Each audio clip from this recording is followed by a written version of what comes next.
Okay, welcome back to the second video on biomolecules, wherein we will discuss nucleic acids and proteins.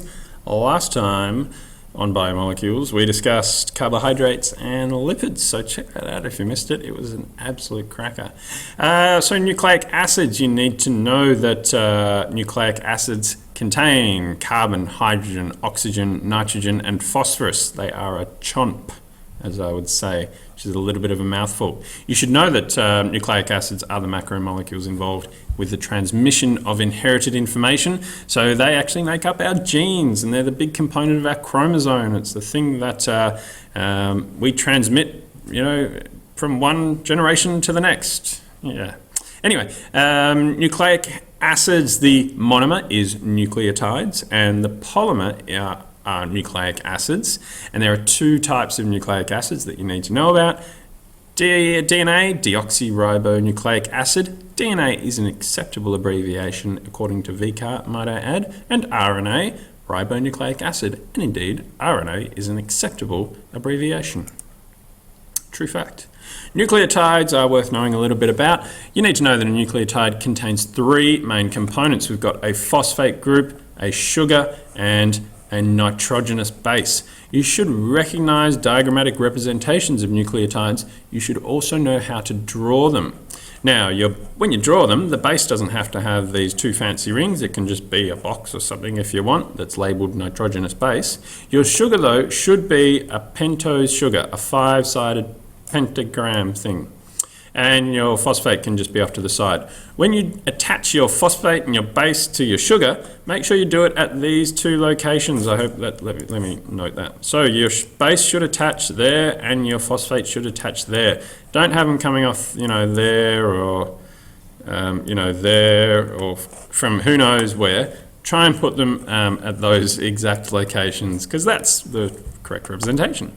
You need to know that there are four different bases that make up DNA: adenine, guanine, cytosine, and thymine. And yes, you should probably know how to spell them and don't just use ATGC. I would say you should know that in RNA there's no thymine. Not 100% sure why. I'm not sure of the backstory of that, what happened falling out between thymine and RNA, but at some point it got replaced by uracil, or so the story goes. So RNA has adenine, guanine, cytosine, and uracil, just to make things a little bit more confusing for us. Actually, I guess it's not, because then it makes it easiest to tell which one is DNA and which one is RNA just by looking at their code, because if it's got T's, it's DNA, if it's got U's, it's RNA. Yeah.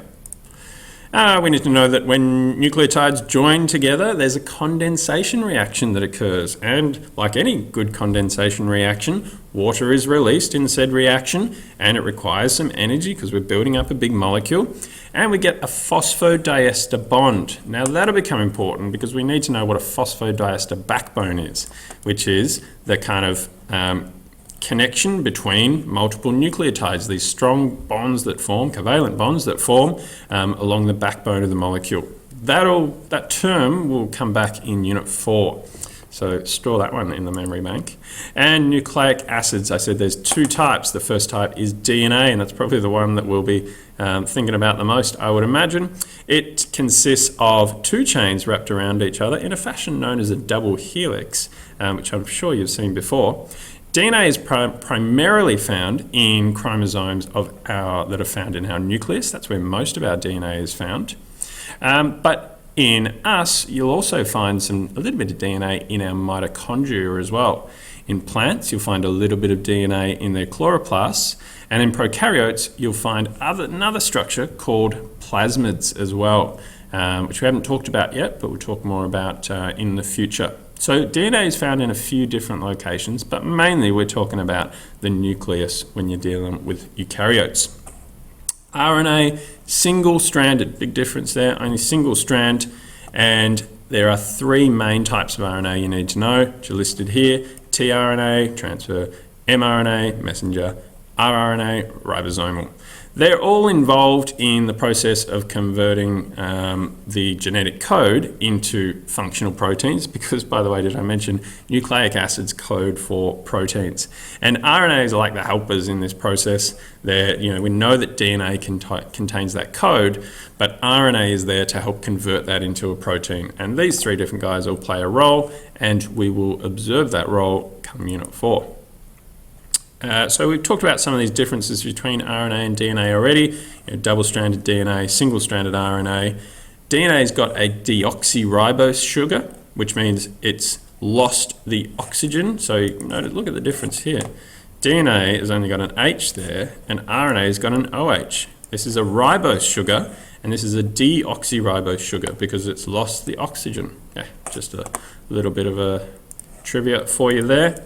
We know the bases are different, but structurally they're pretty similar as well. You also note here I've got these 1', 2', 3', 4', 5', and that's actually referring to the 5 carbons that are in the sugar, in the pentose sugar of the nucleotides. They become more important down the track, so flag that now. Remember that one for later. Okay, yep, DNA structure. So we're talking about DNA, the double-stranded molecule. It's got 2 strands running down, which are made up of phosphodiester backbones. Those 2 strands, though, are connected in the middle where the 2 bases meet. And those bases are connected by hydrogen bonds. We talked about hydrogen bonds a bit in the past. They're back in the form of DNA. When those hydrogen bonds form, guanine always pairs with cytosine, and they get 3 hydrogen bonds connecting them. Thymine always pairs with adenine, and they get 2 hydrogen bonds. I remember who pairs with who because the G pairs with the C, and they're both rounded, and the T pairs with the A, and they've both got straight lines. Oh, that's not very straight, but you get what I mean. That's how I remember whom pairs with whom.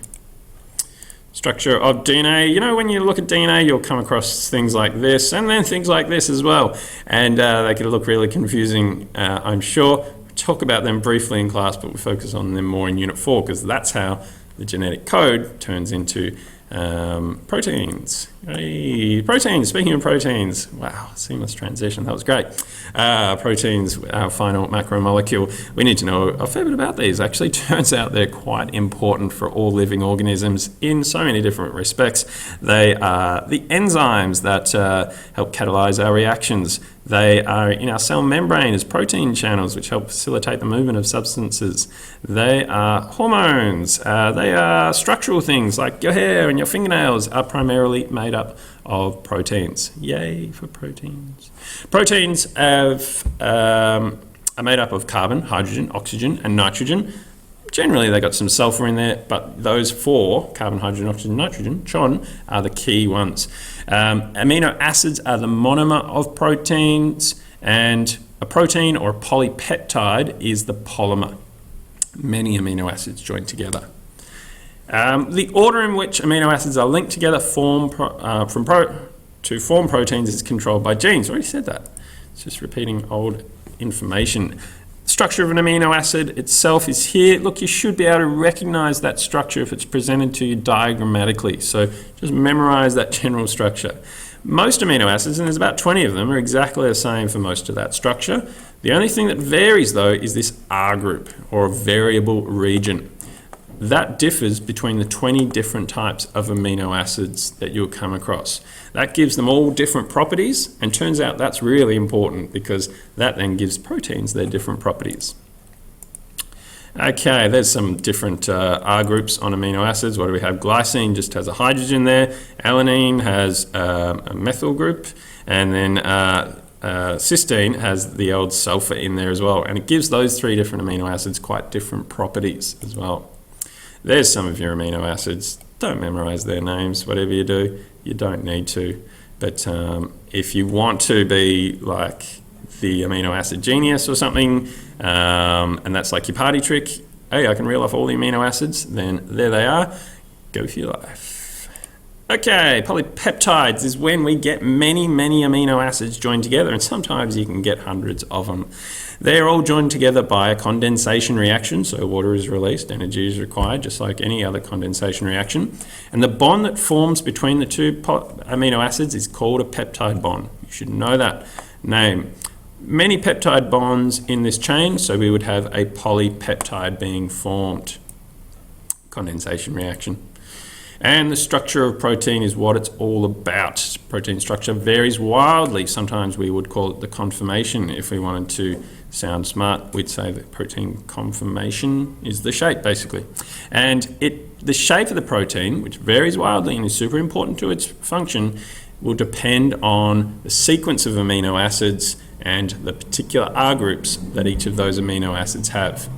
Now, this is something we explore more in class in quite a bit of detail because it's a new concept for us in Unit 3 Biology. So I'll quickly scoot through them, but something we will spend more time on in class. Primary structure of protein is just the sequence of amino acids, that chain of amino acids. No funny business, no folding, no chain, no kind of coils or anything yet, just how the amino acids are sequenced in the chain. Then we get into some of this structural stuff starting to take shape. Secondary structures, alpha helices or beta pleated sheets. This is when we get some interactions between nearby amino acids starting to cause a shape forming. These interactions are due to hydrogen bonds between the nearby structures. Please, whenever you refer to these, don't use the shorthand that you might see somewhere. It's lazy and VCAR don't like it. You have to refer to them as alpha helix coils if you're well pro, or beta pleated sheets if you're referring to these guys. Don't just refer to them as pleated sheets or helixes. You have to use the full terms in those.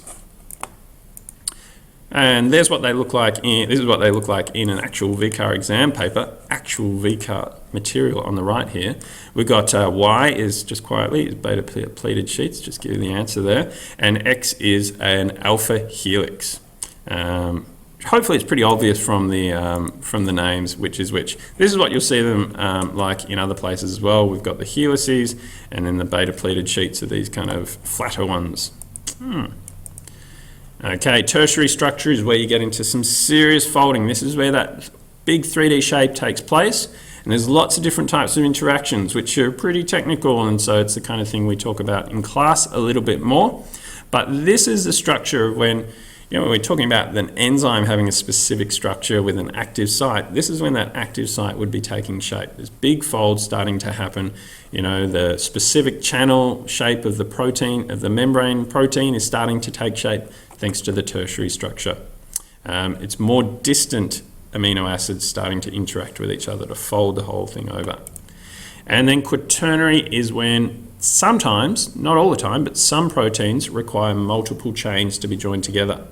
So this guy here is a little fella called hemoglobin. You might have heard of him before. You may not have, which is probably a worry. But anyway, hemoglobin is something you find in your blood. It carries oxygen around, by the way.